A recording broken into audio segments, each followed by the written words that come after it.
Okay. वालेकुम सलाम तबस्सुम अस्सलाम इफ़रा। सो लास्ट क्लास तक हमने क्या क्या डिस्कस कर लिया था। टॉर्क पर जो एनसीईआरटी में न्यूमेरिकल्स थे वो सब हम कर चुके थे। वालेकुम सलाम अमार। तो जो भी टॉर्क से रिलेटेड न्यूमेरिकल्स थे वो सब हम डिस्कस कर चुके थे। लास्ट टॉपिक है चैप्टर नंबर 4 का, that's galvanometer, moving coil galvanometer.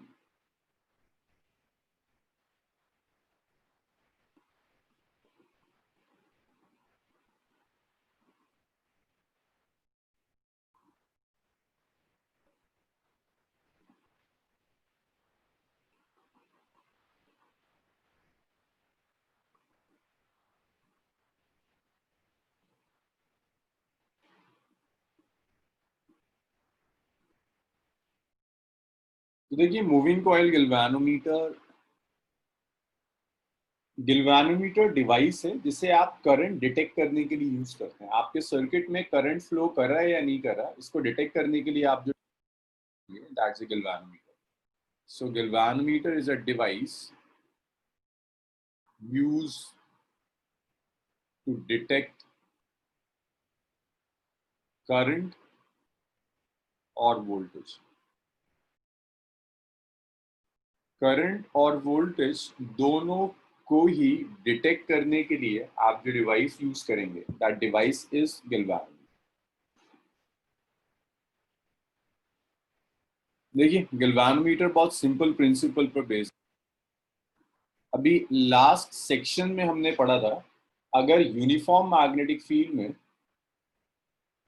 Sanaul अभी आएंगे ना, यूनिफॉर्म मैग्नेटिक फील्ड में अगर आपने करंट कैरिंग कॉइल रखी तो वो करंट कैरिंग कॉइल एक टॉर्क एक्सपीरियंस करती है।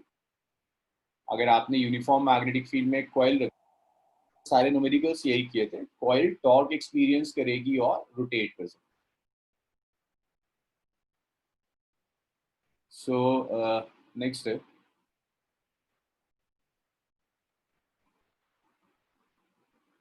करंट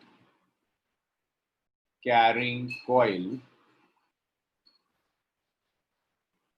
करंट कैरिंग कॉइल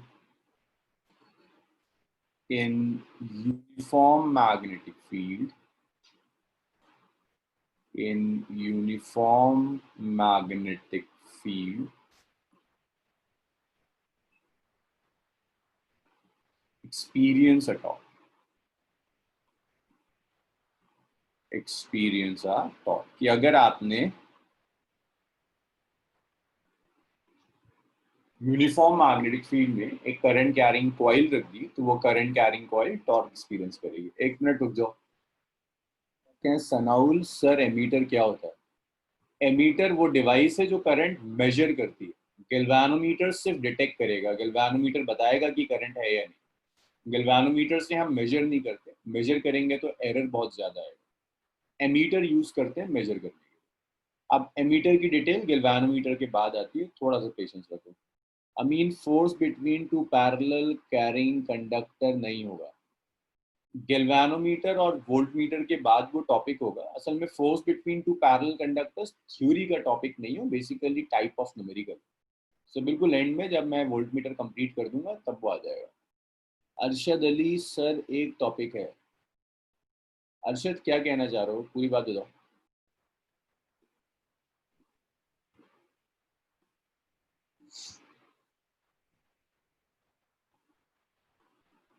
हाँ, फर्स्ट टॉपिक, बस अभी शुरू कर। अब देखिए, कंस्ट्रक्शन गिल्वानोमीटर में क्या क्या होगा। गिल्वानोमीटर में एक सिलेंड्रिकल कोर होती है, लाइक जैसे ये पेन है सिलेंड्रिकल, ऐसे आपने एक कोर ली हुई। आपको सिलेंडर का टॉप व्यू दिख रहा है।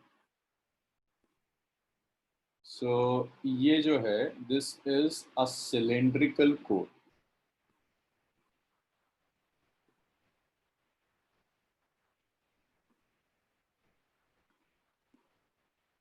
ये सिलेंड्रिकल कोर है।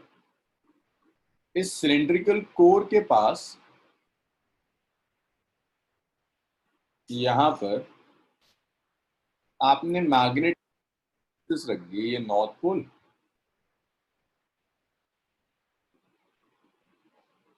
और ये साउथ। आपने मैग्नेट के दो पोल्स ले लिए, एक नॉर्थ पोल ले लिया, एक साउथ पोल ले लिया, और नॉर्थ और साउथ के बीच में आपने सिलिंड्रिकल कोर रखा।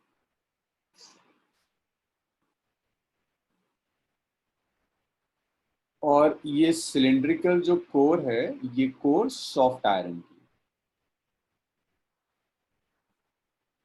तो ये जो मैग्नेट के कॉन्केव पोल पीसेस हैं, भाई मैग्नेट है तो मैग्नेटिक फील्ड जनरेट करेगी। ये concave pole pieces radial magnetic field generate करेगी। तो यहाँ जो मैग्नेटिक फील्ड होगी वो मैग्नेटिक फील्ड रेडियल होगी।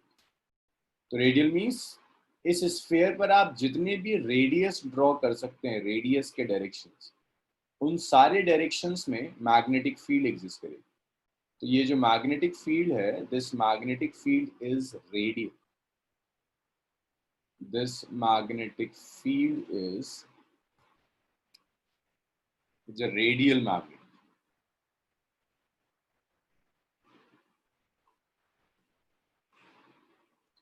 This is a radial magnetic field.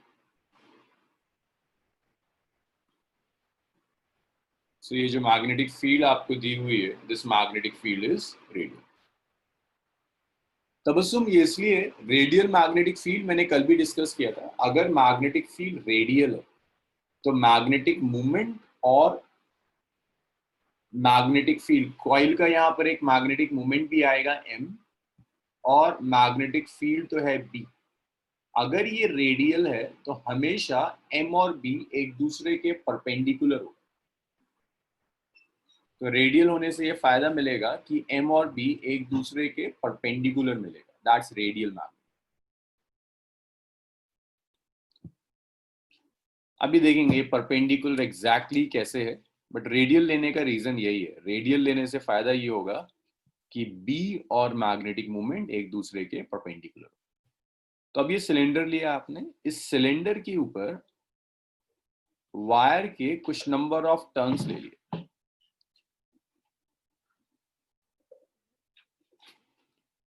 इस सिलेंडर के ऊपर कुछ ऐसे कर कर आपने कुछ नंबर ऑफ टर्न्स लिए। सिलेंडर था ना, लेंथ वाइज ऐसे कर कर आपने वायर को वाउंड कर दिया। सो ये जो वायर है यही एक कॉइल का काम कर रही है। ये वायर के जो टर्न्स हैं, ये टर्न्स कॉइल का काम कर रहे हैं। इसके बाद यहां से वायर का कोई एंड, देखिए जब आपने वायर को इस कोर पर वाउंड किया है तो वायर का कोई एक एंड होगा ना, इनिशियल एंड। उस एंड को आपने स्प्रिंग से कनेक्ट कर दिया, और स्प्रिंग को आप एक पॉइंटर से अटैच कर देते हैं। सो ये जो मैं शो कर रहा हूं ये स्प्रिंग है,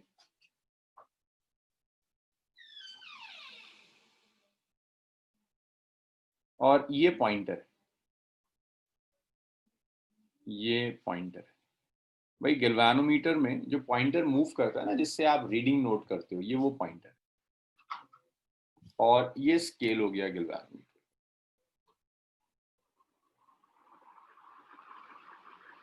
ये 0 है और ये m।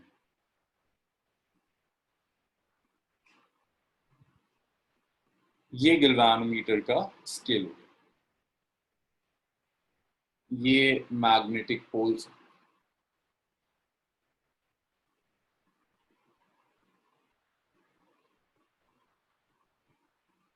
देखो अब आप समझ सकते हो कि रेडियल होने का फायदा क्या होगा। कॉइल को आपने वाउंड किया हुआ है over this cylinder. Magnetic field radius के अलोंग है। रेडियस हमेशा सरफेस के परपेंडिकुलर होता है। तो एंगल बिटवीन मैग्नेटिक मूवमेंट और मैग्नेटिक फील्ड इस रेडियल मैग्नेटिक फील्ड की वजह से जो एंगल अल्फा होता है, that's 90 degree. Means m is always perpendicular to b। Construction draw कर लीजिए, फिर थ्योरी और वर्किंग देखते हैं। और ये रेडियल मैग्नेटिक फील्ड जनरेट कैसे हो रही है। रेडियल मैग्नेटिक फील्ड जो कॉन्केव पोल पीसेस हैं, ये concave pole pieces radial magnetic field generate कर। अगर ये पीसेस कॉन्केव ना होकर स्ट्रेट होते ऐसे, तो मैग्नेटिक फील्ड रेडियल नहीं होती, स्ट्रेट होती। इनके कॉन्केव शेप की वजह से magnetic field lines radial produce होती।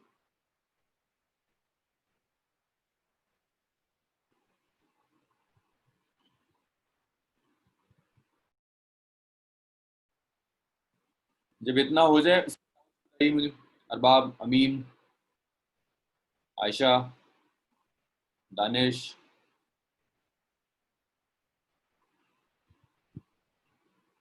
हाँ फायका, नॉर्थ साउथ की पोजीशन चेंज कर सकते हैं। नॉर्थ साउथ चेंज करेंगे, just direction of magnetic field change हो जाएगी, तो आपके गैल्वेनोमीटर के रोटेशन पर फर्क पड़ेगा। अगर रोटेशन क्लॉकवाइज था, चेंज करने के बाद एंटी क्लॉकवाइज हो जाएगा। सिर्फ इतना फर्क पड़ेगा नॉर्थ साउथ की पोजीशन चेंज करने से।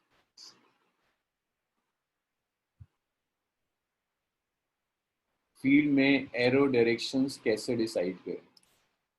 फील्ड में डायरेक्शन ऑफ एरो नॉर्थ से साउथ होता है हमेशा।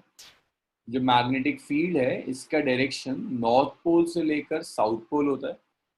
और जो भी आपकी सरफेस है, फील्ड लाइंस उस सरफेस से बिल्कुल परपेंडिकुलरली ओरिजिनेट होती है। हाँ फैजान, मैं वही बता रहा हूँ, इसका का भी वही क्वेश्चन है कि जो मैग्नेटिक फील्ड लाइंस हैं वो सरफेस से परपेंडिकुलरली ओरिजिनेट होती है। तो ये सरफेस है, इस सरफेस से परपेंडिकुलर ऐसे जाएगा। अगर आपने एक कर्व ले लिया, ऐसे आपने कुछ कर्व लिया हुआ, फील्ड लाइंस इस कर्व के परपेंडिकुलर होंगी। तो यहाँ देखो, ये ऐसे जाएगी, यहाँ आप ऐसे ड्रॉ करेंगे, और जहां इस कॉन्केव का सेंटर होगा ना, वहीं एग्जैक्टली हमने ये सिलेंड्रिकल कोर का सेंटर भी रख दिया। तो होगा ये कि जो फील्ड लाइंस इस कॉन्केव मैग्नेटिक पोल पर परपेंडिकुलर है, वो आपकी सिलेंड्रिकल कोर के सेंटर की तरफ पॉइंटेड होंगी। सेंटर की तरफ पॉइंटेड होने की मतलब क्या है? आपकी फील्ड लाइंस रेडियल हो जाएंगी। अजका एंड फैजान, सारा खेल कॉन्केव पोल पीसेस का।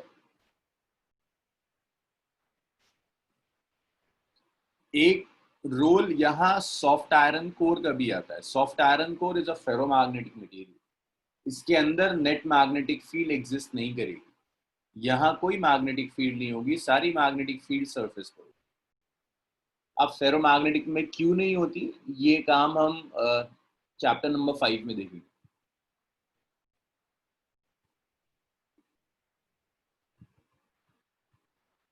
समझ में नहीं आया मुझे फैजान, तुम क्या कहना चाह रहे हो? जरा इंसानों वाली लैंग्वेज में लिखो और एवरीवन वाले कॉलम में लिखो।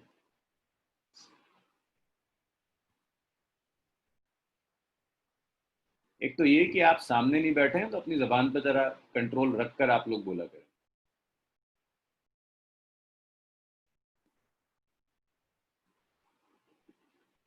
ये अंदाज है ना जो क्लास का होता है। इससे पहले तुम क्या लिख रहे थे? कुछ पल्ले नहीं पड़ा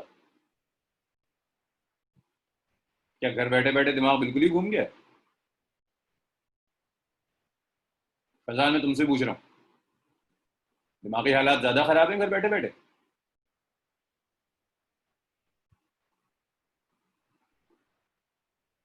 ये अंदाज क्या होता है? मैंने तो एक साल में कभी नहीं सुना था ये अंदाज क्लास में। एकदम क्या हो गया?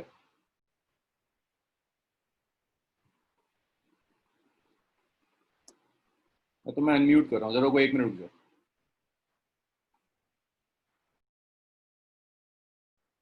हाँ फैजान, तो मैं अनम्यूट कर दिया। हाँ बताओ, क्या अंदाज था ये?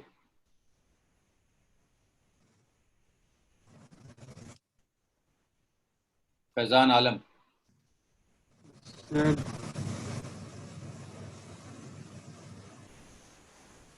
क्या तमीज बिल्कुल भूल गए आप?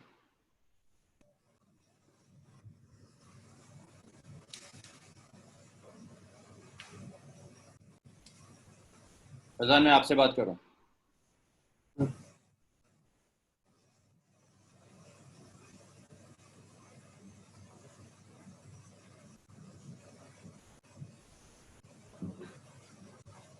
मतलब अगर आप डिसिप्लिन नहीं रह सकते तो आप खाक सीखेंगे किसी क्लास के अंदर?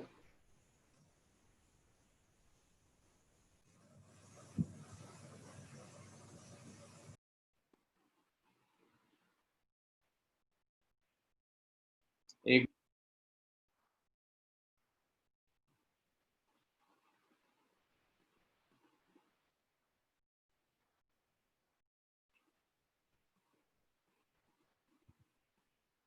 अभी कुछ दिनों से मैं ऑब्जर्व कर रहा हूँ मिसाल से आपकी क्लास में भी बच्चे बेहूदगी की हद पार करी हुई है। फैजान देखो डाउट्स में तो कोई इशू नहीं है ना, मतलब मैं तो घंटों डाउट्स लेता रहता हूँ, मुझे तो उसमें कोई परेशानी नहीं होती, लेकिन बात करने का तरीका भी होता है ना। मैंने कभी ऑफलाइन क्लास में ये चीज़ बताई ना, मैं यहाँ कर सकता हूँ।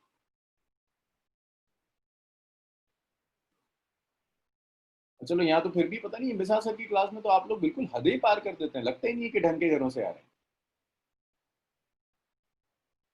देखिए फैजान, ये मैग्नेट का कॉनकेव पीस है, ये नॉर्थ पोल। फैजान अब जरा बताना शुरू करो इस, एक तो मैं तुम्हें अनम्यूट कर रहा हूँ ताकि मुझे एग्जैक्टली पता चले तुम कहाँ जाकर अटक रहे हो। हाँ मुझे बताओ इस कॉनकेव पीस का सेंटर कहाँ होगा फैजान, राइट और लेफ्ट में? बीच में और यहाँ कहीं सेंटर जाएगा ना, जैसे से। अब जो मैग्नेटिक फील्ड लाइंस जब हम ड्रॉ करते हैं, सोर्स है आपकी, उस सोर्स के परपेंडिकुलर जा रही होती है। तो अगर मैं आपको एक सर्कल दे दूं और मैं आपसे कहता हूं सर्कल के इस पॉइंट पर परपेंडिकुलर ड्रॉप कीजिए, फैजान कैसे परपेंडिकुलर ड्रॉप करेंगे सर्कल में किसी भी एक पॉइंट पर? स्ट्रेट लाइन उसके ऊपर से रेडियस। 90 डिग्री पे। रेडियस। सर्कल में कहीं भी अगर नॉर्मल ड्रॉप करना है तो वो नॉर्मल होगा सेंटर से ज्वाइन कर, कोई भी सर्कल के सेंटर रेडियस डायरेक्शन होगा, रेडियस डायरेक्शन नॉर्मल होगा। सो यहाँ अगर मुझे नॉर्मल ड्रॉप करना है फैजान क्या करना होगा?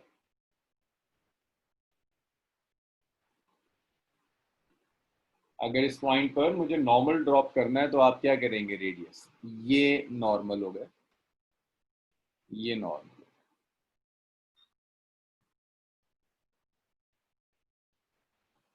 ये नॉर्मल डायरेक्शन। अब इसके बाद ये तो फील्ड लाइंस आ रही थी इस नॉर्थ पोल की वजह से, फील्ड लाइंस कुछ ऐसी जाती और फिर साउथ पोल था, साउथ पोल में एंटर कर जाती, यहाँ साउथ पोल है मैग्नेट का, बेसिकली यहाँ ना एंड होकर ये फील्ड लाइन साउथ पोल पर एंड हो रही है। आपने क्या किया,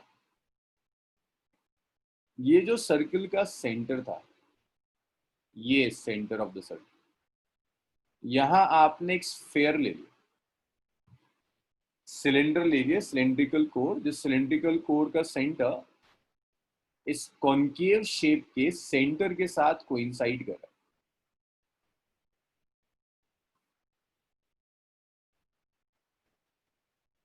ये एक feed line I towards the centre, ये दूसरी फीड लाइन आई, ये तीसरी फीड। अब फैजान मुझे बताइए कि ये फीड लाइन परपेंडिकुलर टू थी कॉन्केव सरफेस के लिए, लेकिन ये जो स्फेयर ज्वाइन किया है जिसका सेंटर कॉन्केव फेस के सेंटर से मैच कर रहा है, इस स्फेयर के लिए ये फीड लाइंस का क्या डायरेक्शन हुआ? इस सेंटर की रिस्पेक्ट में ये फील्ड लाइंस कैसे आ रही हैं? रेडियल डायरेक्शंस में। अभी फैजान यहाँ तक क्लियर है? अब ये एक साउथ पोल था, भाई जाहिर सी बात है नॉर्थ पोल से बाहर निकलेंगी और साउथ पोल में एंटर कर जाएंगे,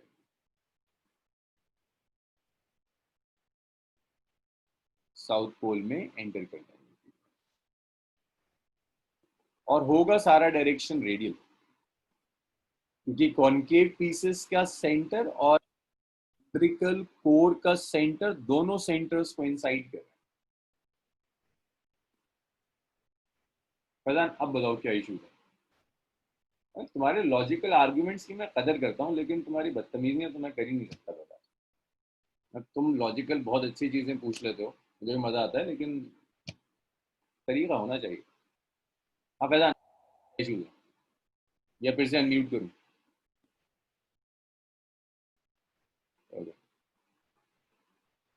सो फैजान के बाद स्प्रिंग का भी रीजन आएगा,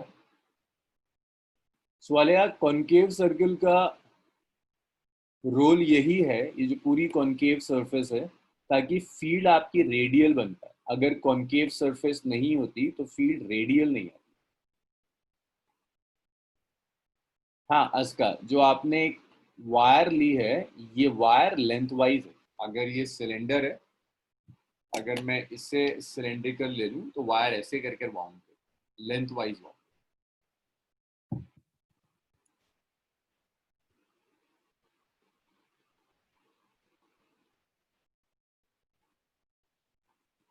सिलेंडर से रेडियल, कॉइल से रेडियल क्यों? देखिए, ये आपने सिलेंडर लिया हुआ है, तो ये सेंटर है आपका सिलेंडर के सर्कुलर पार्ट का। ये जो सेंटर सर्कुलर पार्ट का जो सेंटर है, वो सेंटर आपकी जो कॉनकेव सरफेसेस हैं, उन कॉनकेव सरफेसेस के सेंटर से कोइंसाइड कर। इसको रखा कुछ ऐसे, ये जो सेंटर है ना, जो आपके कॉनकेव पार्ट का सेंटर था, और ये जो आपका सिलेंड्रिकल पार्ट का जो सर्कल आ रहा है, जो एंड्स है क्रॉस सेक्शन, ये दोनों सेंटर को इंसाइड कर रहे हैं, इसलिए।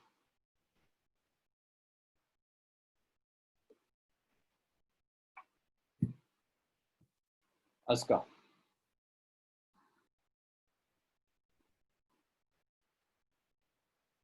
कॉइल पर अभी हम आते हैं, कॉइल पर अभी आते हैं ना। कॉइल पर नहीं, सिलेंडर पर रेडियल है। कॉइल का रेडियल नहीं, सिलेंडर पर रेडियल है। अगर ये सिलेंडर पर रेडियल है तो कॉइल के प्लेन के परपेंडिकुलर हो जाएगी। ये कोर है, कोर की रिस्पेक्ट में रेडियल है। अच्छा, इसके बाद अमीन फील्ड डाउन जाकर अप की हो रही है। भाई ये वाली जो, जब ये नॉर्थ से एंटर करेंगी, बाहर जाएंगी, तो साउथ में एंटर तो करेंगी ना। तो ये वाली फील्ड लाइन ऐसे जाकर साउथ में एंटर कर जाएगी, ये वाली फील्ड लाइन ऐसे जाकर साउथ में एंटर कर जाएगी। यहाँ एक चीज और मिसिंग है, ये फेरोमैग्नेटिक मटेरियल है। फेरोमैग्नेटिक मटेरियल के अंदर नेट मैग्नेटिक फील्ड जीरो होती है।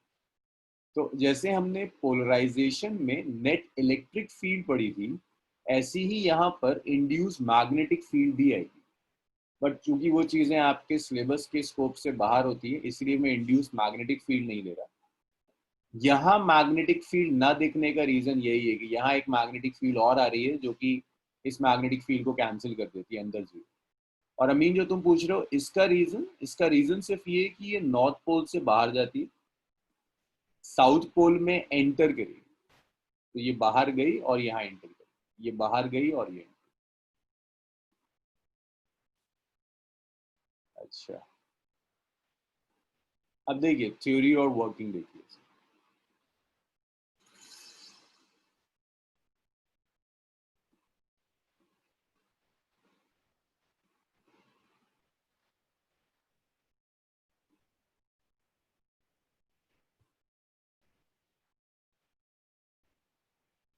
नेक्स्ट देखिए, अब इसकी थ्योरी और वर्किंग देखिए। Theory and working.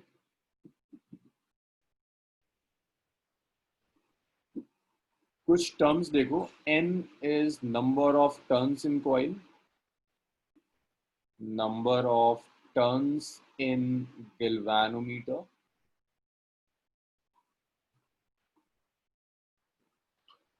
A is area of each turn,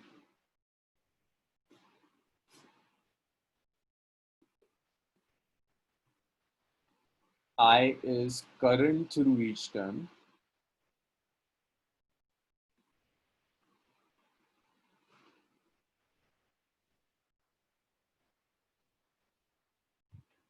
and B is strength of magnetic field.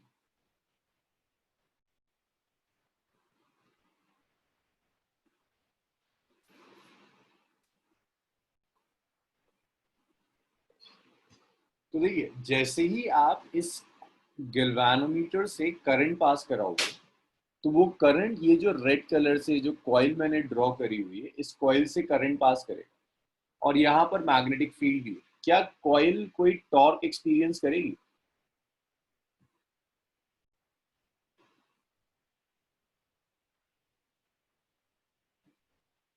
तो मुझे बताओ, अगर ये आपने इससे जैसे ही करंट पास कराया, करंट पास कराते ही कॉइल एक मैग्नेटिक फील्ड एक्सपीरियंस करेगी, magnetic torque.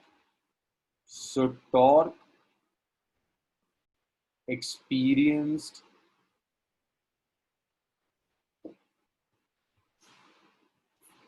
by coil। Coil जो टॉर्क एक्सपीरियंस करेगी उसे आप टॉर्क टाउ से रिप्रेजेंट करोगे। टॉर्क का एक्सप्रेशन होता है एम बी साइन। अब देखिए, ये जो वायर है, इस वायर को आपने लेंथ वाइज बाउंड किया हुआ है ओवर द सिलेंडर। और मैग्नेटिक, अगर ये ऐसे भी वायर बंधी हुई है, मुझे कोई बता सकता है मैग्नेटिक मूवमेंट का डायरेक्शन क्या होगा? ये जो बॉटल मैंने ली हुई है, कोई बॉटल कुछ भी ले लो सिलेंड्रिकल, और उसमें लेंथ वाइज वायर बाउंड कर दो, लेंथ वाइज वायर बाउंड कर दो, और मुझे बताइए मैग्नेटिक मूवमेंट का डायरेक्शन क्या होगा? किस डायरेक्शन में मैग्नेटिक मूवमेंट लाई कर सकता है? मैंने ऐसे कर कर बाउंड की हुई है, ऐसे ऐसे कर कर वायर को बाउंड कर दिया। दो आंसर्स आए अब तक। Radial two cylinder, magnetic movement का जो डायरेक्शन होगा जब आपने इस लेंथ पर बाउंड किया हुआ है, एक रेडियस आपको एक्स के लॉन्ग दिख रहा है, रेडियस के लॉन्ग चला जाएगा, ऐसे एक प्लेन में होगा, लेकिन मैग्नेटिक मूवमेंट का डायरेक्शन एक प्लेन में जाएगा। अब जो मैग्नेटिक फील्ड लाइंस हैं, वो मैग्नेटिक फील्ड लाइंस तो 3D में जा रही है, नेगेटिव एक्स एक्सिस कह दो या positive x axis, that depends upon कि आप करंट इस लूप के अंदर कैसे ले रहे हैं। आप करंट क्लॉकवाइज ले रहे हैं या आप करंट एंटी क्लॉकवाइज ले रहे हैं। जैसे भी आप करंट ले रहे हैं, बिल्कुल वैसी ही आपकी फील्ड लाइंस हो जाएगी। इतना लिखिए, एंगल देखना। अब देखो, अब आपको ये डिसाइड करना है, ये आ गया मैग्नेटिक फील्ड लाइंस आपकी रेडियल थी, अगर ये हम ये डिस्कस कर रहे थे कि एंगल क्या होगा, theory and working, theory and working.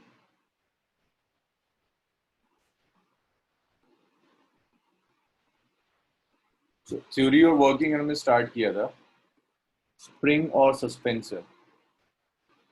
नहीं आयशा, सस्पेंसर मूविंग कॉइल में नहीं होता, डेड बीट गिल्वानोमीटर होता है, वहां सस्पेंसर आएगा। या तो स्प्रिंग है, सस्पेंसर भी एक स्प्रिंग ही होती है जो रोटेट करती है, लेकिन सस्पेंसर टर्म मूविंग कॉइल गिल्वानोमीटर में यूज नहीं करते।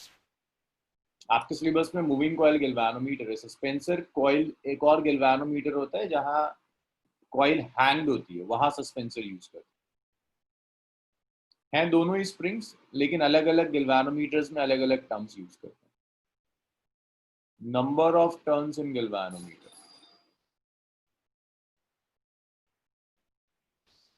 बी है strength of magnetic field,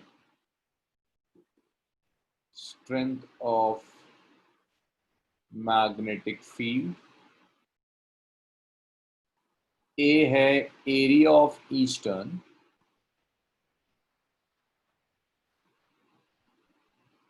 I is current through each turn।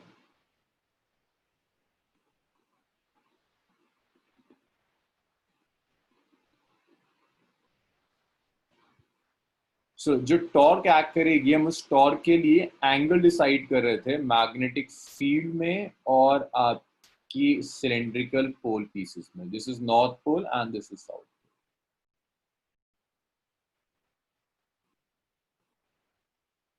ये सिलेंडर का टॉप व्यू है, इस पर आपने वायर के कुछ टर्न्स लिए, तो वायर के टर्न्स हमने ऐसे लिए हुए।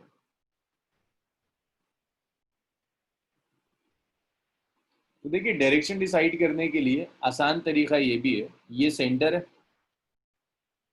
ये सिलेंडर का रेडियस होगा, ये रेडियस है सिलेंडर का, और मैग्नेटिक फील्ड आपकी रेडियल है। मैग्नेटिक फील्ड भी कोई एक मैग्नेटिक फील्ड लाइन जरूर होंगी जो रेडियस के अलॉन्ग जा रही होंगी, मैग्नेटिक फील्ड रेडियल है। हाँ रेबर सब चेंज होगा, अभी आएंगे रीडिंग्स पर, पहले जस्ट ये एंगल का देख लो क्या होगा। ये जो मैग्नेटिक फील्ड लाइंस हैं, एंगल डिसाइड करने का ये आसान तरीका होता है, magnetic field lines which are radial which are radial are in the plane of coil.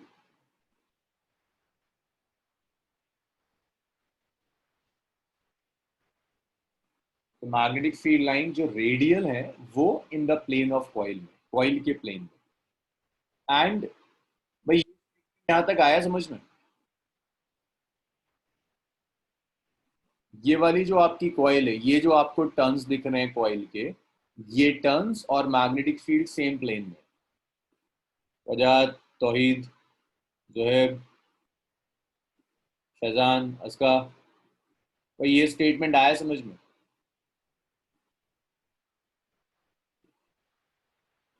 Are in the plane of coil. भाई ये देखिए, ये जो कॉइल है ना, सिलेंड्रिकल के ऊपर हमने जो लेंथ वाइज कॉइल जो ली हुई है, अगर इतना पोर्शन देखोगे, मान लो ये मैंने एक वायर ली हुई, ये कॉइल है आपकी। कॉइल किसके अलोंग है? रेडियस के अलोंग है। ये जो कॉइल है इसका, ये कॉइल रेडियस के अलोंग है। मैग्नेटिक फील्ड भी रेडियस के अलोंग है।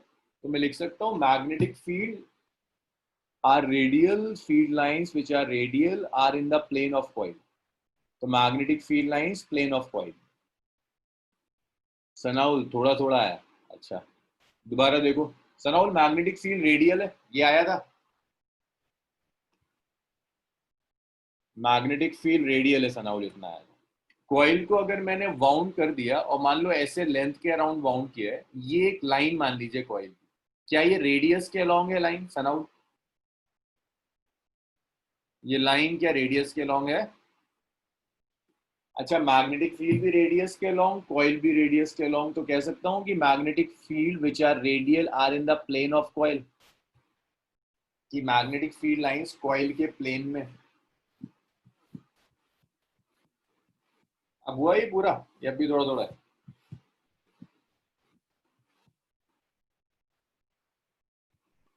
अच्छा, अब मैग्नेटिक मूवमेंट सनाउल बता दो कैसा होता है? कॉइल के प्लेन में होता है या परपेंडिकुलर होता है? Magnetic movement is perpendicular to the plane of coil. Perpendicular to the plane of coil. अच्छा, अब आखिरी स्टेटमेंट मुझे तुम लोग बता दो। Hence angle between magnetic field and magnetic movement क्या होगा? Hence angle between magnetic field and magnetic movement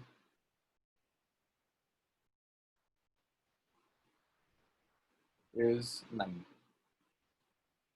तो देखिए, 90 होने के लिए जरूरी क्या है? होने के लिए जरूरी है कि आपकी जो मैग्नेटिक फील्ड हो वो आपके कोर के रेडियस के अलोंग हो। अब एक बात बताओ, अगर मैं इस सिलेंडर को ऐसे कर कर रोटेट कर देता हूँ, ऐसे रोटेट कर देता हूँ, फैजान आलम, अगर इस सिलेंडर को मैं रोटेट कर देता हूँ, तो इसको रोटेट करने पर क्या एंगल अब भी 90 डिग्री रहेगा? कि अब भी कोई मैग्नेटिक फील्ड होगी? इस कॉइल को रोटेट कर दिया और ये रोटेट होने के बाद ये कॉइल ऐसे दिखने लगी, यहाँ आ गई रोटेट होकर ऐसे दिखने लगी। फैजान क्या लगता है, एंगल अब भी 90 होगा या चेंज हो जाएगा? फैजान आलम 90 रहेगा। तो ये फायदा है रेडियल रखने का। जो सारा डिस्कशन था ना, रेडियल, रेडियल बनाना भी मुश्किल होता है, थ्योरेटिकली भी इसे एक्सप्लेन करना मुश्किल हो जाता है, लेकिन फायदा यही है कि आप कैसे भी आपका सिलेंडर रोटेट करें, एंगल हमेशा 90 डिग्री। इसको रेडियल वाली चीज को लिख लीजिएगा, क्योंकि जब आप टेक्स्ट बुक्स पढ़ेंगे तो उसमें सिर्फ ये लिखा होगा magnetic field is radial and angle is 90 degree. क्यों होता है वो, ये रीजन। अच्छा, अब ये बताइए कि torque on coil due to magnetic field, torque on coil due to magnetic field. भाई मैग्नेटिक फील्ड की वजह से, हाँ सनाउल, फर्क नहीं पड़ेगा, यही तो कह रहे हैं रेडियल है। आप कितना भी इसको रोटेट कर लो सिलेंड्रिकल कॉइल को, मैग्नेटिक फील्ड हमेशा रेडियल रहेगी, एंगल हमेशा 90 डिग्री रहेगा। ताकि जब आप टॉर्क कैलकुलेट करें, that is M B sine 90, और m को आप लिख सकते हैं magnetic moment is NIAB, sin 91 होता है ये टॉर्क। तो ये टॉर्क कॉइल के ऊपर एक्ट कर रही है जिसकी वजह से कॉइल रोटेट कर। एक चीज और देखिए, अब इसमें स्प्रिंग लगी हुई है। अच्छा, स्प्रिंग मैं ड्रॉ कर दूंगा। अब ये जो कॉइल है, इस कॉइल पर स्प्रिंग भी लगी हुई थी, तो जरा सी स्प्रिंग की प्रॉपर्टीज देख लेते हैं, फिर स्प्रिंग को गैल्वेनोमीटर से कनेक्ट करेंगे। अगर मैं एक स्प्रिंग लूं और उस स्प्रिंग को मैं रोटेट करूं, एक स्प्रिंग ली मैंने, स्प्रिंग स्प्रिंग मान लो ये स्प्रिंग है, और स्प्रिंग को आज तक हमने 11 में सीखा था, हम स्ट्रेच करते थे या कंप्रेस करते थे। ना मैं स्ट्रेच कर रहा हूँ ना मैं कंप्रेस कर रहा हूँ, मैं तो सिर्फ ये कह रहा हूँ कि स्प्रिंग को मैंने रोटेट कर दिया। जब मैं रोटेट कर कर छोड़ूंगा तो क्या होगा, स्प्रिंग जहां मैंने छोड़ा है वहीं रहेगी या अपनी इनिशियल कॉन्फ़िगरेशन पर आ जाएगी? क्या लगता है आप लोग? वापस आ जाएगी। अच्छा, इनिशियल पर अगर ये स्प्रिंग आपको लग रहा है वापस आ जाएगी, तो स्प्रिंग को जब मैंने रोटेट कर दिया,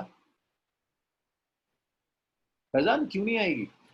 अगर एक स्प्रिंग लो और उसे रोटेट कर दो, फैजान क्यों नहीं आनी चाहिए? स्प्रिंग में तो स्प्रिंग है, अगर इसे मैंने ऐसे रोटेट किया और छोड़ दिया, ये ली स्प्रिंग। अगर मैं इसको पेपर ही ले रहा हूं, देखो पेपर वापस घूमकर अपनी जगह आने की कोशिश कर रहा है। इलास्टिसिटी पेपर में बहुत कम है, स्प्रिंग में तो बहुत ज्यादा होती है। स्प्रिंग क्या कोशिश करेगी? वापस अपनी जगह आने की कोशिश करेगी। वापस अपनी जगह आने का क्या मतलब है? स्प्रिंग के अंदर फोर्स डेवलप हो रही है या टॉर्क डेवलप हो रही है? अरे नहीं, फलान फिक्स्ड है, देखो ऊपर मैंने पकड़ा हुआ है, ये जो स्प्रिंग मेरे हाथ में मैंने ऊपर से पकड़ा हुआ और उसमें ऐसे घुमा रहा हूं, तो ये वापस आ जाएगी। अच्छा, फोर्स डेवलप होगी, इसमें टॉर्क डेवलप होगी, टॉर्क डेवलप हो रही है, रीस्टोरिंग टॉर्क डेवलप हो रही है। एक चीज और मुझे बता दो बस, उसके बाद नहीं पूछूंगा। ये जो टॉर्क है ये कांस्टेंट रहेगी या टॉर्क डिपेंड करेगी कि मैं इसे कितना ज्यादा रोटेट करूं? कांस्टेंट होगी या रोटेशन पर डिपेंड करेगी? डिपेंड करेगी ना, जितना ज्यादा मैं रोटेट करूंगा उतनी ज्यादा रीस्टोरिंग टॉर्क आएगी। सो यहां पर मैं एक टर्म यूज कर रहा हूं, के कह रहा हूं, के को कहते हैं। अभी देखेंगे कि स्प्रिंग को मैं गैल्वेनोमीटर से कैसे कनेक्ट करूंगा, लेकिन पहले स्प्रिंग को अलग स्टडी कर लेते हैं। के is torsional constant of spring. Torsional constant का मतलब है restoring torque, torque per unit twist.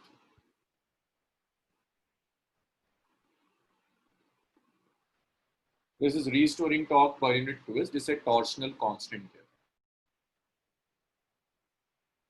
Theta जो है, अब अगर आपकी स्प्रिंग थीटा से रोटेट कर गई तो स्प्रिंग में कितनी रीस्टोरिंग टॉर्क होगी बता सकते हो? डिफ्लेक्शन इन स्प्रिंग, कितना डिफ्लेक्शन स्प्रिंग में।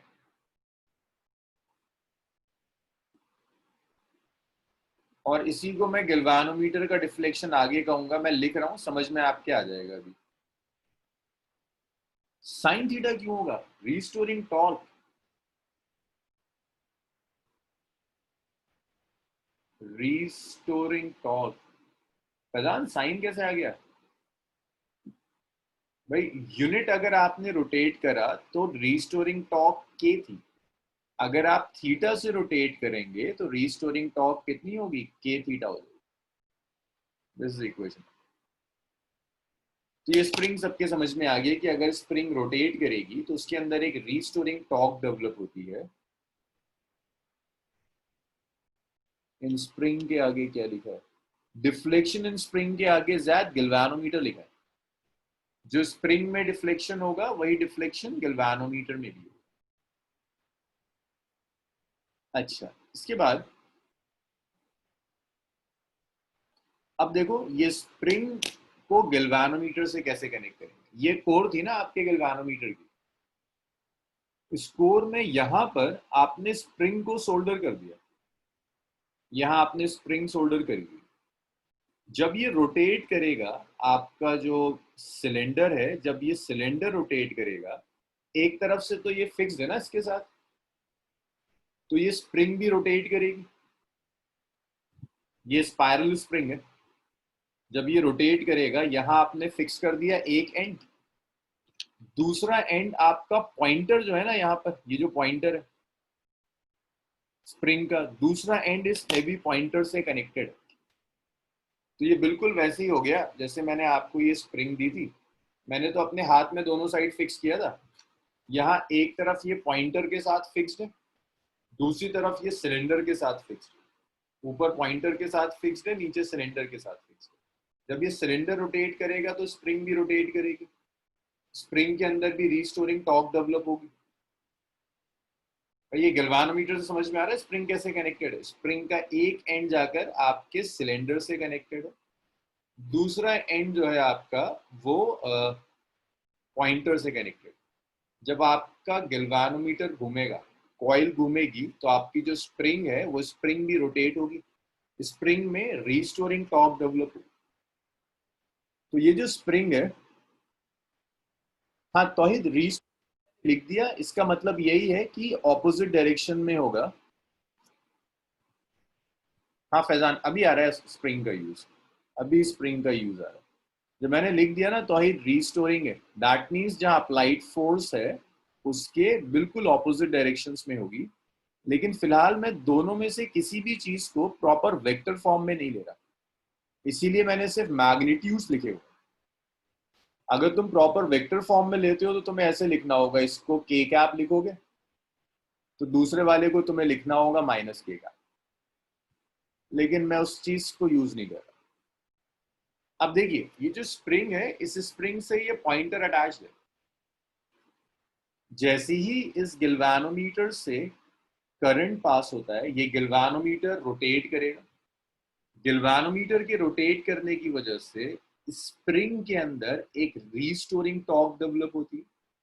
जो रीस्टोरिंग टॉर्क इस गिल्वानोमीटर के रोटेशन का अपोज करती है। यहाँ लगा है ना गिल्वानोमीटर, जैसे जैसे ये रोटेट करेगा गिल्वानोमीटर, स्प्रिंग में एक रीस्टोरिंग टॉर्क डेवलप होगी, जो रीस्टोरिंग टॉर्क इस गिल्वानोमीटर के का अपोज करेगी। तो यहाँ दो टॉर्क काम कर रही हैं। एक वो टॉर्क है जो गिल्वानोमीटर को रोटेट करा रही, जो करंट की वजह से, और एक रीस्टोरिंग टॉर्क है जो रीस्टोरिंग टॉर्क इसे रोटेट करने से रोक रही है। तो मुझे बता सकते हो गैल्वानोमीटर कब तक रोटेट करेगा? जैसे आपने करंट पास कराया, इतनी टॉर्क अप्लाई कर गई जो आपकी कॉइल को रोटेट कर दे, और ये वाली जो टॉर्क है ये धीरे धीरे बढ़ रही है, जो मोशन का अपोज कर रही है। सो गैल्वानोमीटर तब तक रोटेट करेगा जब तक आपके सिस्टम में इक्विलिब्रियम ना आ जाए, जब तक आपके सिस्टम में इक्विलिब्रियम डेवलप ना हो। Means torque due to magnetic field जब तक रीस्टोरिंग टॉर्क के इक्वल ना हो जाए, तब तक आपका गैल्वानोमीटर रोटेट करेगा। मींस आपका जो पॉइंटर है वो तब तक मूव करेगा जब तक ये दोनों टॉर्क एक दूसरे को बैलेंस ना करें। मैग्नेटिक फील्ड की टॉर्क होती है NIAB, रीस्टोरिंग टॉर्क होती है K, restoring torque is K theta. तो यहां से आप लिख सकते हो जो करंट होगा और यहां से जो डिफ्लेक्शन आएगा theta, that deflection is NIAB divided. अच्छा, अब कुछ लोग ये पूछ रहे थे कि स्प्रिंग का काम क्या है, स्प्रिंग ना हो तो क्या होगा। मुझे एक बात बताइए, अगर स्प्रिंग ना हो तो ये जो आपका गिल्वानोमीटर की कोर रोटेट कर रही है, इस रोटेशन को आप कंट्रोल कर पाओगे? अगर मान लीजिए स्प्रिंग नहीं है आपके पास, तो ये तो घूमता रहेगा, रोटेट करने। इसको रोकने के लिए कुछ चाहिए ना, जो उसको रोक रहा हो। रोकने का काम ये स्प्रिंग कर रही है। तो अगर गैल्वानोमीटर क्लॉकवाइज रोटेट करना शुरू करता है, तो क्या लगता है स्प्रिंग किस डायरेक्शन में टॉर्क देगी?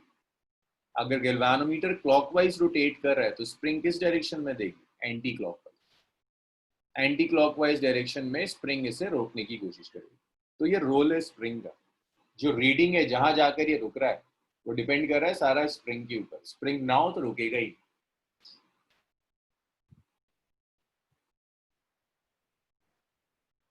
हाँ जोएल, अगर एक टॉर्क क्लॉकवाइज है तो दूसरी टॉर्क बिल्कुल एंटी क्लॉकवाइज है।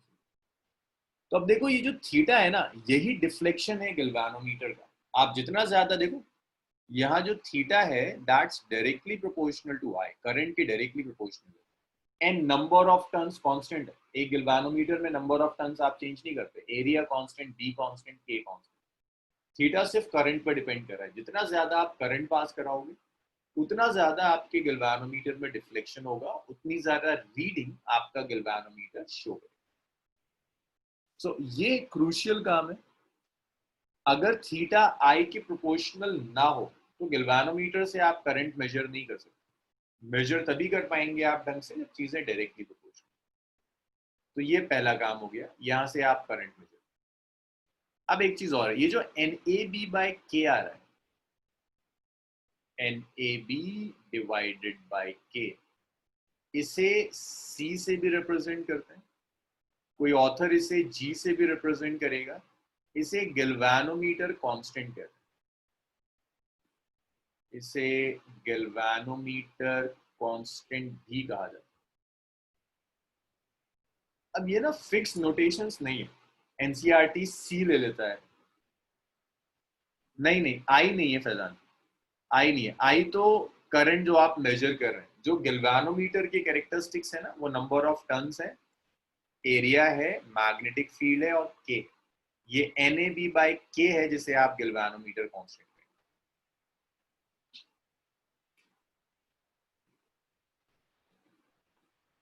NIAB जो टॉर्क थी ना ड्यू टू मैग्नेटिक फील्ड, ये गैल्वेनोमीटर कांस्टेंट हो गया NAB बाई के। यहां तक लिखिए, ये थ्योरी ऑफ वर्किंग थी। इसके बाद कुछ टर्म्स और कैलकुलेट करते हैं गैल्वेनोमीटर में, वो लिखें।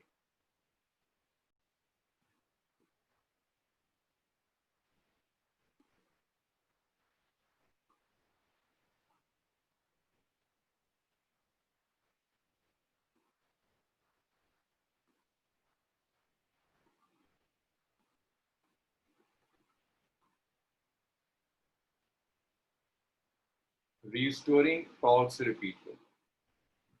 तो देखो अर्षद, स्प्रिंग को अगर आप रोटेट करेंगे ना जरा सा भी, जैसे स्प्रिंग है, स्प्रिंग को जरा सा भी आप रोटेट करोगे तो स्प्रिंग हमेशा अपने रोटेशन का अपोज करती है। आपने एक जगह फिक्स कर दिया, यहाँ फिक्स कर दिया स्प्रिंग को, आप स्प्रिंग को रोटेट करें तो स्प्रिंग अपने रोटेशन का अपोज करेगी, रिस्टोरिंग टॉर्क डेवलप करेगी। इतनी बात समझ में आई थी अर्षद? फिर गैल्वेनोमीटर से कनेक्ट करते। अर्षद इतना आया था समझ में? अच्छा, अब मान लो इस स्प्रिंग को मैंने ऐसे कर कर गैल्वेनोमीटर की कॉइल से कनेक्ट कर दिया। ये कनेक्टेड है, गैल्वेनोमीटर रोटेट करेगा तो क्या स्प्रिंग रोटेट होगी अर्षद? स्प्रिंग गैल्वेनोमीटर से कनेक्टेड है। जब गैल्वेनोमीटर रोटेट करेगा तो स्प्रिंग क्या रोटेट करेगी?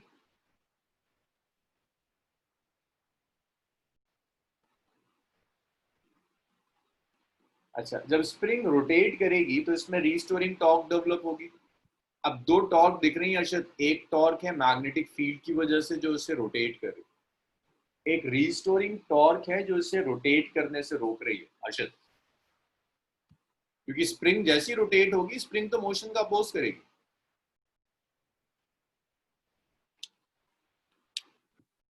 तो ये तब तक रोटेट करेगा जब तक torque due to magnetic field restoring torque के इक्वल ना हो। जैसे ये दोनों टॉर्क्स इक्वल हो जाएंगी, NIAB इज के थीटा थीटा। अर्षद अब आया समझ में? दो टॉर्क है, एक मैग्नेटिक फील्ड अप्लाई कर रही है, एक रिस्टोरिंग टॉर्क है जो स्प्रिंग में डेवलप हो रही है। अगर एक मैग्नेटिक फील्ड क्लॉकवाइज रोटेट करा रही है तो स्प्रिंग एंटी क्लॉकवाइज रोटेट करेगी। और ये तब तक होगा जब तक रोटेशन रुक ना जाए, बिल्कुल स्प्रिंग रेस्ट में नहीं आ जाए।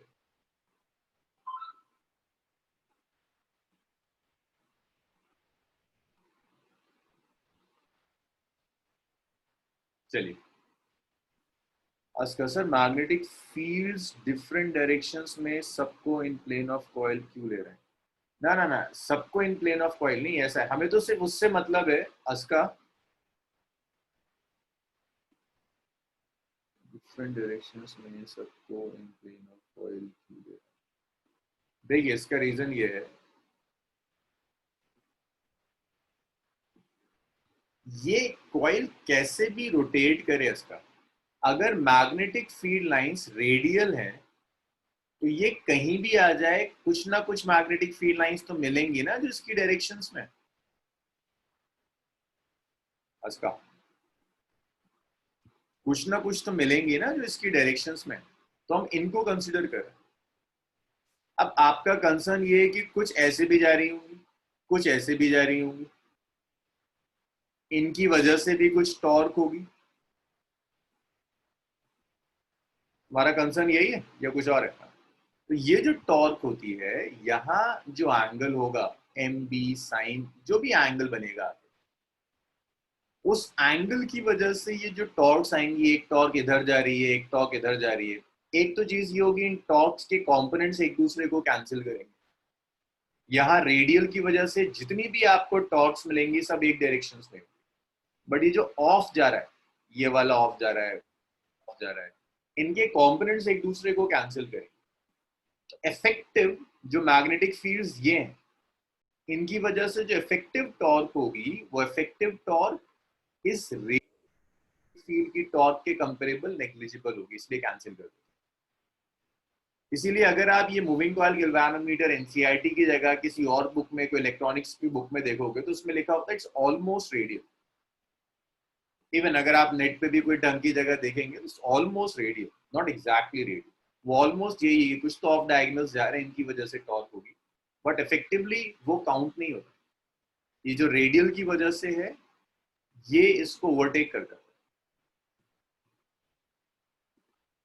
अमीन रहमान सर करंट एक्सटर्नल से आएंगे?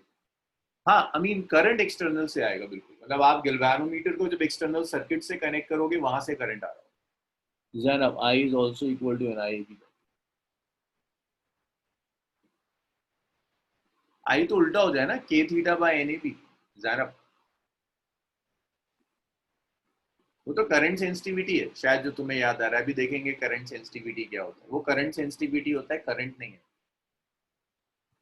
वो एन ए बी बाय के तुम्हें जो याद आ रहा है, आई करंट कह रही हो ना जैनब, इसे रब कर दूं,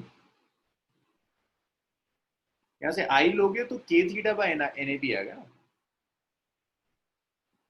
भाई इतना लिख लिया तो रब करें इसे, इसमें एक आध टर्म्स है छोटी छोटी जो कैलकुलेट करनी होती है, जैसे एक टर्म आती है यहाँ पर करंट सेंसिटिविटी,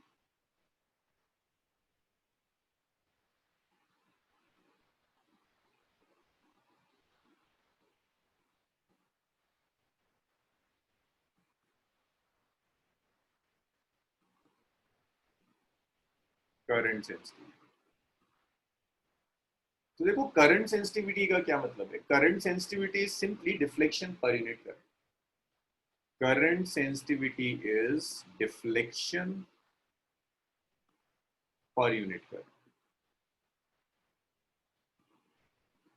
तो अगर आप गैल्वेनोमीटर से यूनिट करंट पास करा रहे हैं, गैल्वेनोमीटर में जो भी डिफ्लेक्शन होगा that deflection is current sensitivity, current sensitivity को आई एस से रिप्रेजेंट करेंगे, current sensitivity is deflection divided by current, this is current sensitivity theta by are.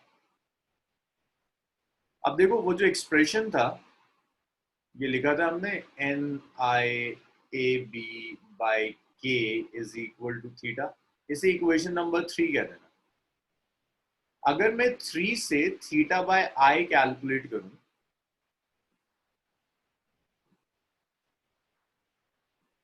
From 3, so 3 से बताओ जरा थीटा बाय आई देखो कितना आ जाएगा, थीटा बाय आई जो होगा यहाँ आई से डिवाइड कर दिया, it's N A B divided by K, तो ये करंट सेंसिटिविटी का रिलेशन आ गया which is N A B by K. तो देखो डिफ्लेक्शन पर यूनिट करंट का क्या मतलब है, हम यूजुअली वो गैल्वेनोमीटर प्रीफर करते हैं जिससे थोड़ा सा भी करंट पास कराएं, बड़ा लार्ज डिफ्लेक्शन हो जाए। अगर कोई ऐसा गैल्वेनोमीटर है जिससे आपने थोड़ा सा भी करंट पास कराया और बहुत लार्ज डिफ्लेक्शन हो गया, हम ऐसा गैल्वेनोमीटर प्रीफर करें। So that's current sensitivity IS which is NAB by K। अच्छा, अब उसके बाद कंसेप्चुअल क्वेश्चंस आते हैं कि करंट सेंसिटिविटी इंक्रीज कैसे कर सकते हैं। So current sensitivity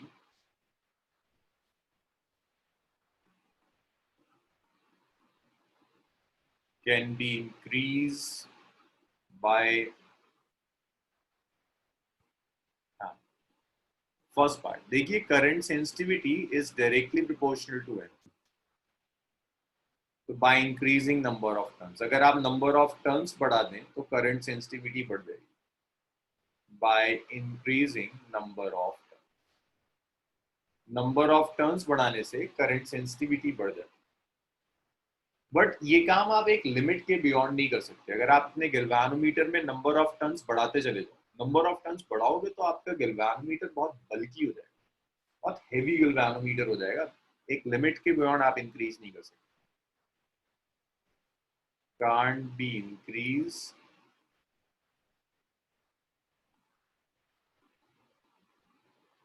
beyond a certain limit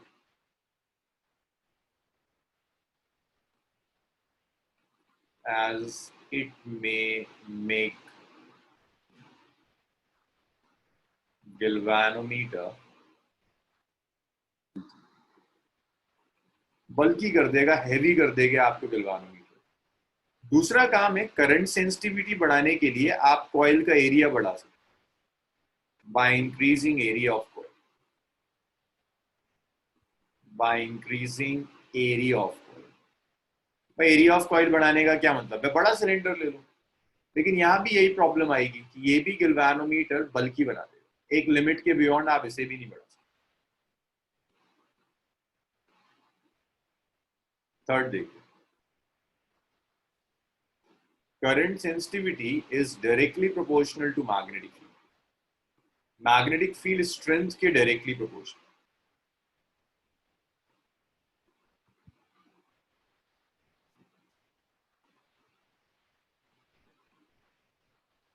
so ये magnetic field strength के directly proportional है, जितनी strong magnetic field होगी उतनी ज्यादा current sensitivity मिलेगी। इसे increase करने के लिए सॉफ्ट आयरन यूज करते हैं। भाई सॉफ्ट आयरन की परमिएबिलिटी 1000 होती है, रिलेटिव परमिएबिलिटी 1000 होती है, तो एयर के कंपेरेबल सॉफ्ट आयरन में मैग्नेटिक फील्ड 1000 टाइम्स बढ़ जाती है और स्ट्रॉन्ग मैग्नेटिक पोल्स यूज करते हैं।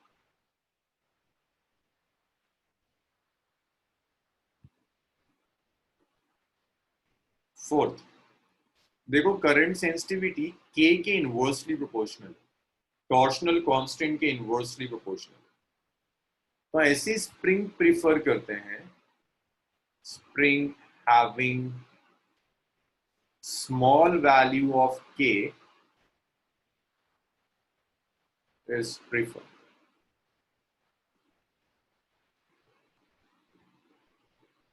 और स्मॉल वैल्यू ऑफ k के लिए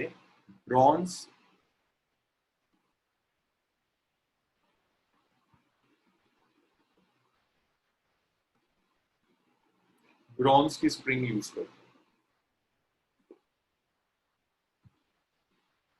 चलिए इतना लिख लीजिए।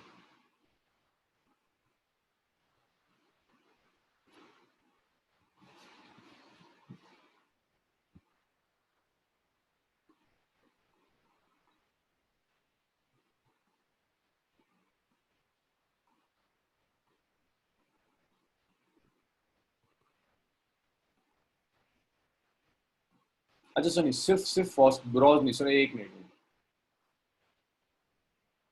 ब्रॉन्ज के साथ ना फॉस्फोरस भी यूज करते हैं, फॉस्फोरस ब्रॉन्ज,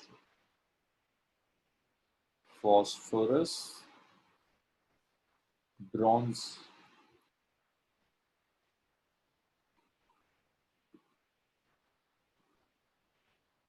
फास्फोरस और ब्रॉन्ज का अलॉय यूज करके इस स्प्रिंग का टॉर्शनल कांस्टेंट मिनिमम में से आता है तो बढ़ जाता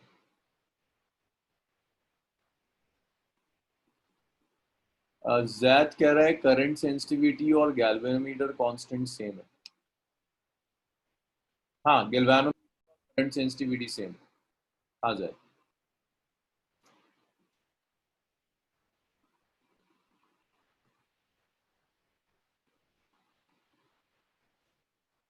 चलिए इतना हो गया। असल में गैल्वेनोमीटर कांस्टेंट ना कोई स्टैंडर्ड टर्म नहीं है, इवन वो एनसीईआरटी भी उस टर्म को यूज नहीं करती। जो स्टैंडर्ड टर्म है दैट्स करंट सेंसिटिविटी, जो आप यूज करें।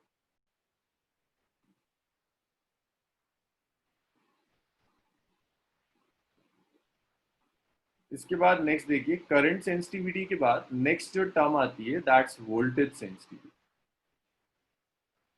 वोल्टेज सेंसिटिविटी,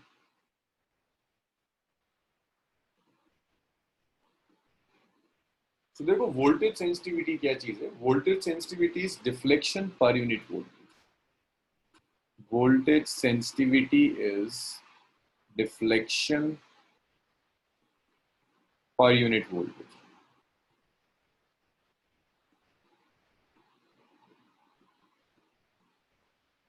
कि अगर आपने यूनिट वोल्टेज अप्लाई किया और जो भी डिफ्लेक्शन आएगा उससे वोल्टेज सेंसिटिविटी का, वोल्टेज सेंसिटिविटी को Vs से रिप्रेजेंट करता है।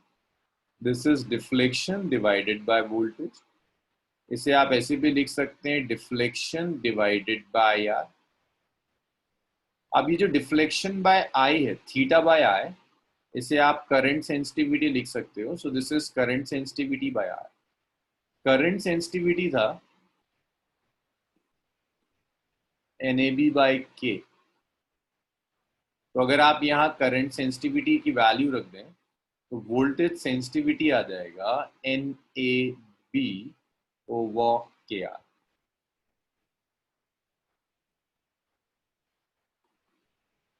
सो ये वोल्टेज सेंसिटिविटी है which is NAB divided by KR। ये वोल्टेज सेंसिटिविटी है।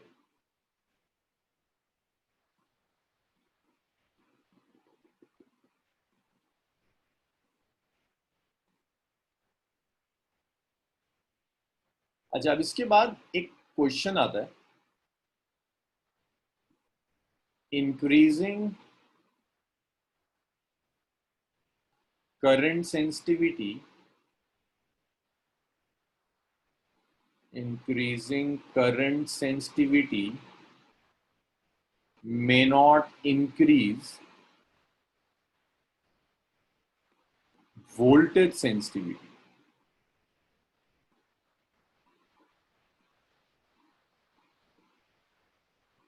Explain. करंट सेंसिटिविटी इंक्रीज करने पर वोल्टेज सेंसिटिविटी इंक्रीज नहीं होती। हाँ, देखो इसको ऐसे समझ सकते हो आप, IS होता है ना NBA/K। अगर मैं N इंक्रीज करूं तो करंट सेंसिटिविटी इंक्रीज हो जाएगी, लेकिन वोल्टेज सेंसिटिविटी होता है NBA/KR। ऑन इंक्रीजिंग N,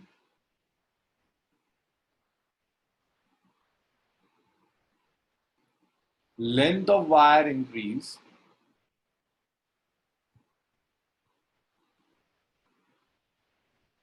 भाई N इंक्रीज करोगे वायर की लेंथ बढ़ जाएगी।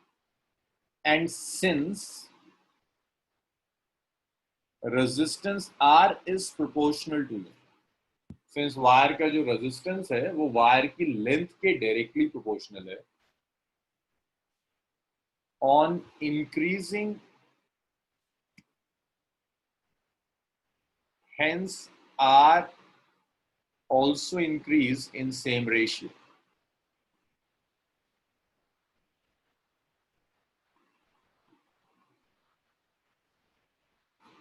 सो यहाँ होगा ये, आप जैसे ही नंबर ऑफ टर्न्स बढ़ाएंगे, नंबर ऑफ टर्न्स बढ़ाने से वायर की लेंथ बढ़ जाएगी, रेजिस्टेंस भी लेंथ के प्रोपोर्शनल है। तो देखो N बढ़ाया उसी रेशियो में R बढ़ गया। सो VS which is proportional to n by r does not change. तो वोल्टेज सेंसिटिविटी इंक्रीज नहीं, करंट सेंसिटिविटी बढ़ जाएगी। वोल्टेज सेंसिटिविटी क्यों नहीं बढ़ी? नंबर ऑफ टर्न्स बढ़ाओगे, रेजिस्टेंस भी बढ़ जाएगा उसी रेशियो में, वोल्टेज सेंसिटिविटी नहीं बढ़ेगी। यहां तक मुझे डाउट्स बताइए।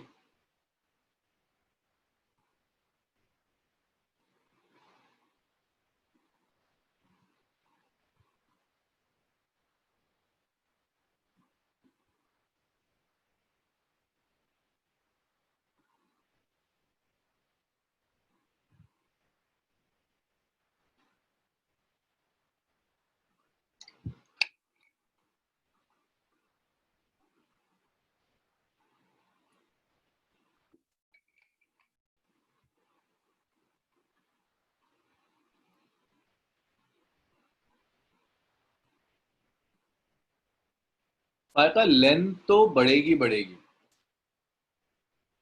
भाई, आप जब इसके नंबर ऑफ टर्न्स बढ़ाएंगे तो लेंथ तो बढ़ेगी बढ़ेगी, लेकिन करंट सेंसिटिविटी रेजिस्टेंस पर डिपेंड नहीं कर रही, इसलिए करंट सेंसिटिविटी बढ़ जाएगी। वोल्टेज सेंसिटिविटी रेजिस्टेंस पर डिपेंड कर रही है। नहीं, हाँ तब बढ़ेगा भाई। वो मैग्नेटिक फील्ड बढ़ाओगे तो यस, करंट सेंसिटिविटी भी बढ़ेगी, वोल्टेज सेंसिटिविटी भी बढ़ेगी। सिर्फ नंबर ऑफ टर्न्स ऐसा है जिससे अगर बढ़ा दिया तो करंट सेंसिटिविटी बढ़ेगी, वोल्टेज सेंसिटिविटी पर कोई इफेक्ट नहीं।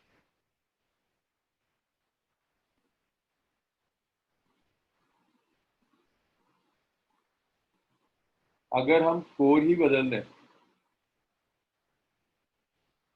फैजान देखो, अगर तुम कोर बदलोगे तो देखो क्या क्या इफेक्ट पड़ेगा। कोर क्या कह रहे हो? शेप चेंज करने की बात कर रहे हो कि सिलेंडर की जगह किसी और को यूज करना, या मटेरियल चेंज, मटेरियल और साइज चेंज करने की बात कर रहे हो?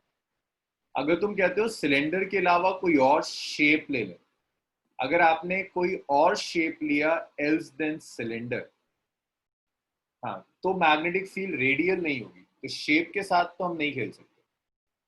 हाँ, इतना जरूर कर सकते हैं, साइज बढ़ा दें। अगर आपने साइज बढ़ाया तो एन बढ़ जाएगा, और वायर जो वाउंड कर रहे हो सिलेंडर पर वो साइज पर डिपेंड कर रहा है। सिलेंडर का साइज बढ़ाओगे तो एन भी बढ़ जाएगा, बड़ा हो जाएगा ना, सिलेंडर तो ज्यादा वायर वाउंड करनी होगी। और अगर आपने मटेरियल चेंज कर दिया, मान लीजिए आयरन की जगह आपने कोई और मटेरियल ले लिया, तो बी बढ़ जाएगा। लेकिन सिलेंडर का साइज बढ़ाने से एन जब बढ़ेगा तो उसका इफेक्ट करंट सेंसिटिविटी पर तो पड़ेगा, लेकिन वोल्टेज सेंसिटिविटी पर नहीं पड़ेगा, लेकिन एरिया का इफेक्ट दोनों पे पड़ेगा, क्योंकि रेजिस्टेंस एरिया के इनवर्सली प्रोपोर्शनल है। अगर सिलेंडर हटाकर स्फीयर यूज करें तब भी तो रेडियल ही रहेगी फील्ड। नहीं सनाउल, तब रेडियल नहीं रहेगी। ये जरूरी है कि ये जो तुम्हारी फील्ड है ना, सिलेंडर की जो टॉप सरफेस है वो थ्री डायमेंशनल होती है। अगर आप स्फेयर लोगे, सॉरी स्फेयर की जब आप सरफेस लेंगे वो थ्री डायमेंशनल होती है। सिलेंडर की ये जो सरफेस है ये टू डायमेंशनल, इससे फर्क पड़ेगा।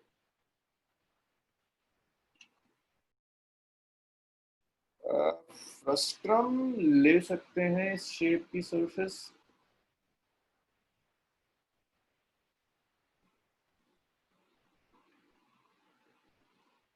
फ्रस्ट्रम से कोई इफेक्ट नहीं पड़ेगा। जो साइड है ये तो प्लेन ही है ना, ये तो सिलेंडर की तरह है। और जो भी तुम्हारी रेडियल मैग्नेटिक फील्ड है वो यहाँ काम कर रही है, यहाँ नहीं काम कर रही, उससे कोई फर्क नहीं पड़ेगा। फ्रस्ट्रम मीन सिलेंडर जिसके दो अलग अलग है। हाँ, अलग अलग होने तो उससे क्या फर्क पड़ता है? तुम तो लेंथ के अलोंग बाउंड कर रहे हो, बाकी तुम्हारी मैग्नेटिक फील्ड तो इस पर डिपेंड कर रही है कि एंड्स कैसे थे, ये एंड्स कैसे थे इस पर डिपेंड कर रही है मैग्नेटिक फील्ड। एक ही एंड पर तो फर्क पड़ रहा है, दोनों दोनों थोड़ा ना इंक्लूड हो रहे हैं, एक ही एंड इंक्लूड हो रहा है। फ्रस्ट्रम से तो कोई इफेक्ट नहीं पड़ता। अच्छा, इसके बाद एक क्वेश्चन और इसमें ऐड होता है, रब कर दूं ये इतना।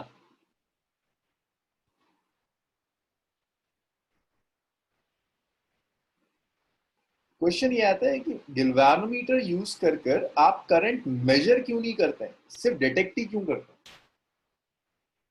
गिल्वानोमीटर मेजरमेंट के लिए यूज नहीं किया जाता, सिर्फ डिटेक्शन के लिए यूज करते हैं। तो देखो क्या परेशानी आएंगी अगर आप गैल्वेनोमीटर से करंट मेजर करने लगे।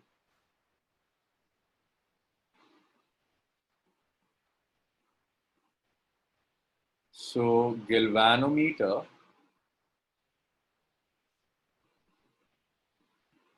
Can not be use to measure current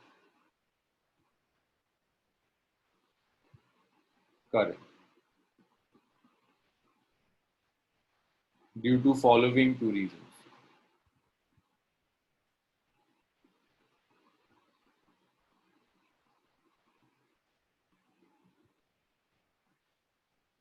तो गैल्वेनोमीटर को करंट मेजरमेंट के लिए यूज नहीं करते, दो रीजन हैं इसके। पहला,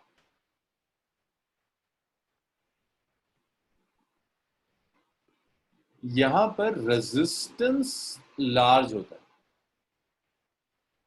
रेजिस्टेंस इज लार्ज। गैल्वेनोमीटर का रेजिस्टेंस बड़ा होता है, बहुत वायर आपने बाउंड करी हुई है, 30-40 ओम रफली इतना रेजिस्टेंस होता है, is large, so it offer significant error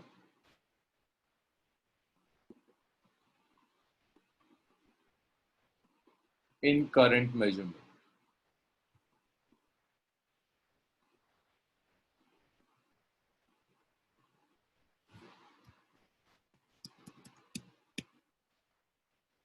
In current measurement. So देखो इस एग्जाम्पल से ये चीज समझ में आएगी। मान लीजिए आपके पास एक सर्किट है जिसमें एक 10 ओम का रेजिस्टर है,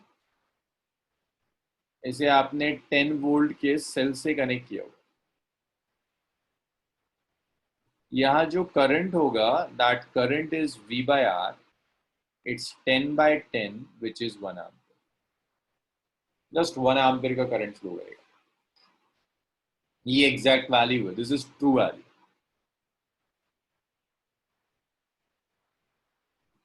अब मान लो इसी को मेजर करने के लिए आपने गैल्वेनोमीटर कनेक्ट कर दिया, सीरीज में करंट सीरीज में फ्लो कर रहा है, करंट की जगह करंट के साथ साथ गैल्वेनोमीटर कनेक्ट कर दिया, सेम सर्किट है। गैल्वेनोमीटर है कुछ 30 ओम का। अब देखो करंट कितना हो जाएगा, voltage is 10, total resistance is 10 + 30, तो ये आ गया 10/40, 1/4 एम्पियर। 1/4 is 0.25 ampere. एरर कितना आया, ट्रू वैल्यू 1 एम्पियर थी, गैल्वेनोमीटर 0.25 ले रहा है, एरर कितना आया 0.75। 0.75 का एरर आना शुरू हो जाएगा अगर आपने गैल्वेनोमीटर से करंट मेजर करने की कोशिश करी। बहुत लार्ज एरर देता है, इसीलिए यूजुअली मेजरमेंट के लिए प्रिफर नहीं करते, सिर्फ डिटेक्शन के लिए प्रिफर करते हैं। सिर्फ इसलिए प्रिफर करते हैं कि आप करंट डिटेक्ट कर लें, मेजर नहीं करें।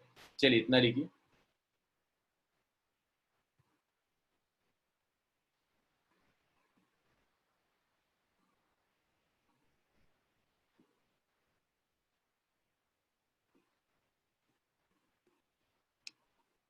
गैल्वेनोमीटर पे जो कॉइल है उसकी क्रॉस में एक कॉइल और लपेटे, तब तो करंट में एरर नहीं आएगा। क्यों फैजान, एरर क्यों नहीं आएगा फिर? अगर क्रॉस में एक और लपेट दें तो क्यों लगता है आपको कि एरर नहीं आएगा?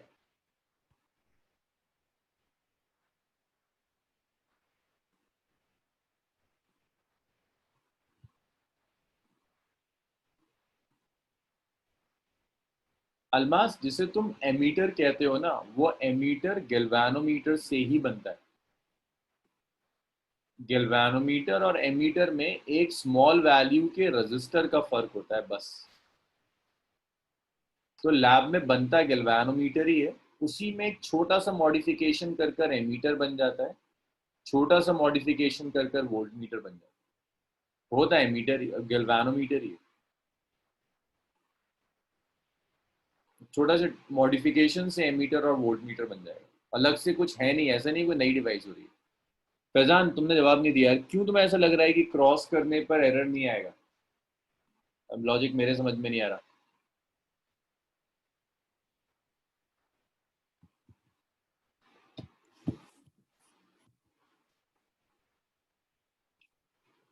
कभी इस कॉइल से यूज कॉइल में जाएगा करंट, जैसे करंट से एक्सचेंज।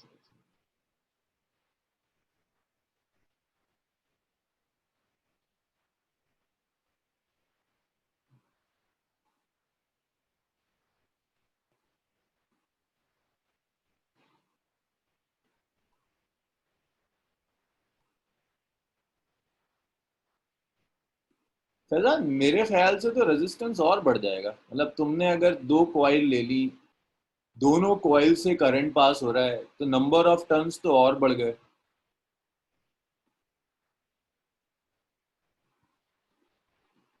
क्या कह रही हो उज़मा? नहीं समझ में आया मेरे। तो फैजान, तुम्हारा जो तुम पूछ रहे हो ना, मेरे ख्याल से एरर और ज्यादा बढ़ जाएगा। तुम्हारी वायर्स के जितने ज्यादा टर्न होंगे उतना ज्यादा रेजिस्टेंस होगा गैल्वेनोमीटर का। ओके, करो, ड्रॉ करो।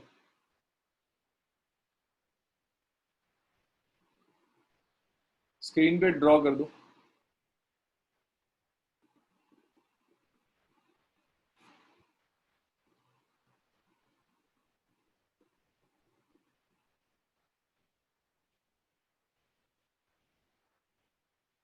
अच्छा,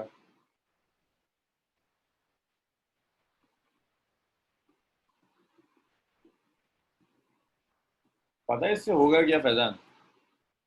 इस वाली कॉइल में ना, यहाँ अगर करंट फ्लो करोगे, मान लो टॉर्क क्लॉकवाइज लेकर जा रही है, जब इसमें करंट फ्लो कराओगे तो कॉइल के रोटेशन का प्लेन बदल जाएगा। तो तुम्हारा पॉइंटर कभी ऐसे जाएगा, कभी तुम्हारा पॉइंटर ऐसे जाएगा। हेल्प नहीं मिलेगी, जो हेल्प तुम ढूंढ रहे हो वो हेल्प नहीं मिलेगी। कॉइल का प्लेन बदलोगे, टॉर्क का डायरेक्शन बदल जाएगा। अच्छा, तो ये एरर आ गया। दूसरी प्रॉब्लम ये है कि यहां पर current for full scale deflection small होता है। Current for full scale deflection is small. Current for full scale deflection small होगा, यूजुअली इन मिली एम्पियर। तो current for full scale deflection बहुत छोटा होता है, यूजुअली मिली एम्पियर में होता है। तो अगर आप इससे ज्यादा, milli ampere means 10 raise to the power minus 3 ampere, तो 1 मिली एम्पियर से ज्यादा करंट आप मेजर करने की कोशिश करेंगे तो एरर्स आने शुरू हो। एक ये भी प्रॉब्लम है इसके साथ।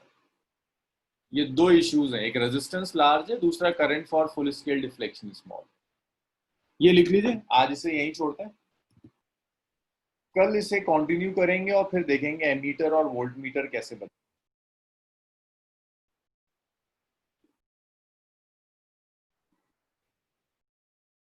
आज यहीं छोड़ते हैं, कल कंटिन्यू करेंगे।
सनाउल अभी कर लेते हैं तुम्हारे डाउट्स, चलो मुझे भेज दो यार, एक वो जो क्वेश्चन है ना तुम्हारे, 1 मिनट होंगे मेरे पास तो कोई नहीं।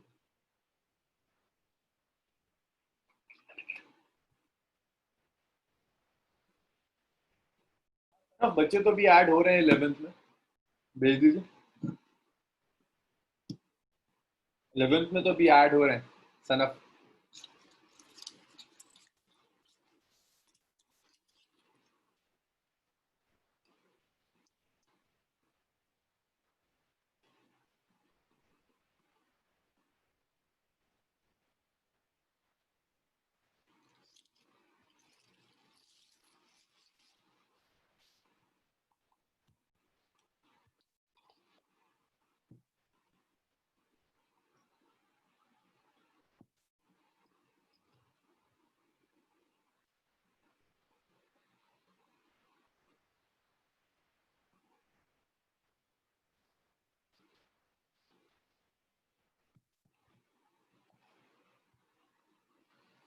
नहीं सनाउल, स्क्रीन शेयर नहीं कर पाओगे तुम, वो हम ऑफ करके रखते हैं, उसको ऑन करने में बहुत टाइम लग जाएगा।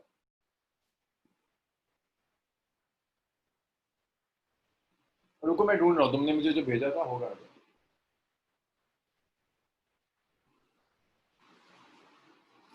1 मिनट रुको, बस 1 मिनट।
हाँ, ये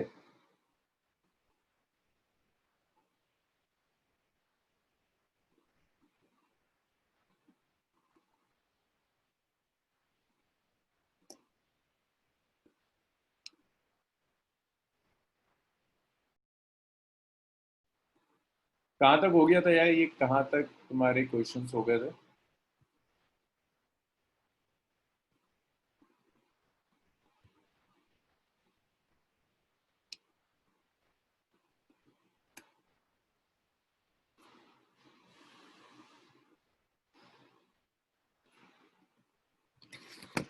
फोर्टी वन हुआ था, नहीं हुआ था?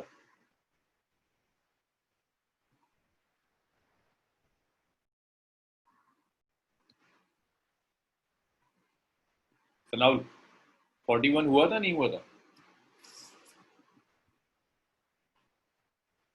अच्छा, ये सब नहीं हुआ था। तो देखिए, कैपेसिटर से करना था ना। Thickness of air layer between the two coatings of a spherical capacitor is 2 centimeter.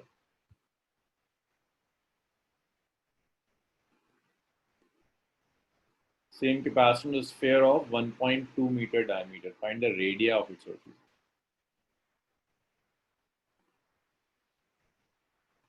तो देखिए,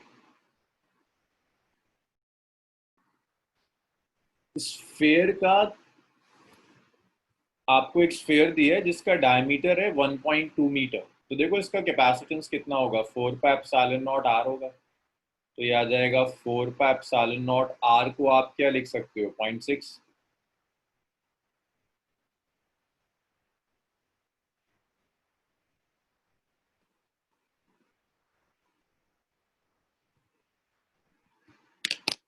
अच्छा सनौल, मैं तुम्हें दूसरी मीटिंग आईडी व्हाट्सएप कर रहा हूँ, ये शायद मिसाज सर की क्लास है, बच्चे आ रहे हैं। मैं तुम्हें दूसरी मीटिंग आईडी व्हाट्सएप कर रहा हूँ, बस अभी 2 मिनट। सनाउल, मुझे एक बार व्हाट्सएप करना है, मेरे पास नंबर